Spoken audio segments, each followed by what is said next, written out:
Hello everyone, আসসালামু আলাইকুম। আমি পপি, বাংলাদেশি ব্লগার পপি চ্যানেলের পক্ষ থেকে আপনাদেরকে আরও একবার স্বাগত জানাই। কাছে এবং দূরে, দেশ ও দেশের বাহিরে যে যেখান থেকে আমার এই ভিডিওটি দেখতেছেন, আশা করছি আল্লাহর অশেষ রহমতে সবাই ভালো আছেন। আলহামদুলিল্লাহ, আমরাও ভালো আছি। আজ কোরবানি ঈদের আগের দিন। তো আজকে আমি কি করেছি সবকিছুই আপনাদের সাথে শেয়ার করব। এখন রাত ৭টা বাজে আর আমার নাইট ডিউটি আছে ৮টা থেকে।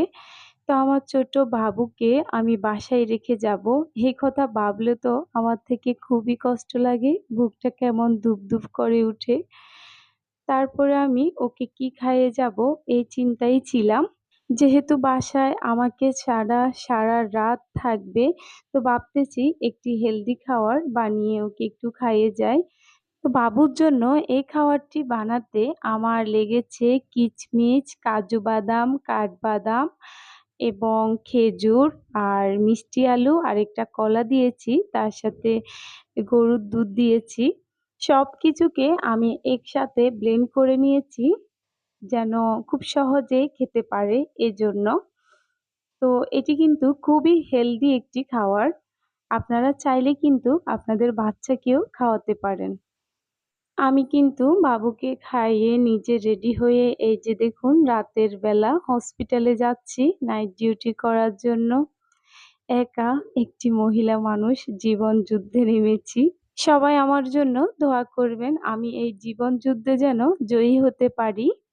আমি হসপিটালে এসে পৌঁছে গিয়েছি কিছুক্ষণ পরে 10টা বেজে গেছিল আর 10টার সময় সব রুগীরা কিন্তু মেডিসিন পায়। আমি সবাইকে মেডিসিনও দিয়ে দিয়েছি।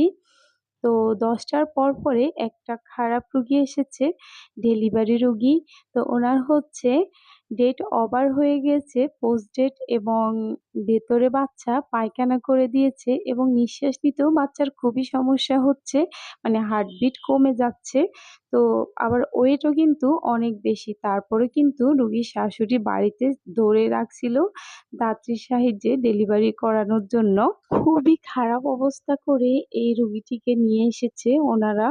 তো এখন কিন্তু দ্রুত ওটি করা লাগবে, মানে সিজার। তো সিজারের জন্য আমি সবকিছু রেডি করেছি আর এইদিকে শুধু ডাক্তার আসবে আর অপারেশন শুরু হবে।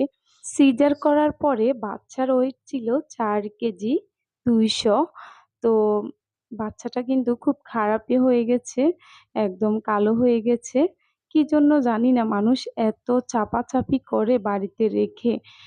পরে দ্রুত বাচ্চাটিকে চকবাজার মেডিকেল কলেজ হসপিটালে পাঠানো হয়েছে। এই তো এইদিকে আমার প্রায় সকাল হয়ে গেছে। এখন সকালবেলা দেখুন আমার ডিউটিও শেষ, আমি বাসায় চলে যাচ্ছি।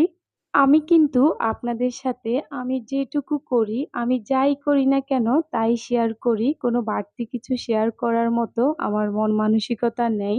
কারণ আমার যা আছে তাই। আমি কোনো কাজকেই ছোট করে দেখি না। আমি একজন গরিবের মেয়ে। একথা বলতেও আমার কোনো লজ্জাই হয় না। আমার যা আছে তাই নিয়ে আমি সবার সাথে একটু শেয়ার করি। আমি কিন্তু এখন বাসায় চলে এসেছি আর বাসায় এসে আমি ছাদে এসেছি।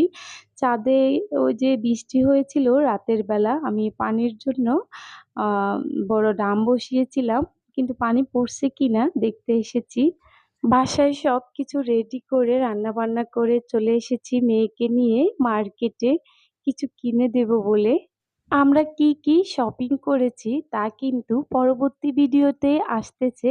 তো আজকের জন্য এ পর্যন্তই। সবাই ভালো থাকবেন, সুস্থ থাকবেন, নিরাপদে থাকবেন। আল্লাহ হাফেজ। আসসালামু আলাইকুম।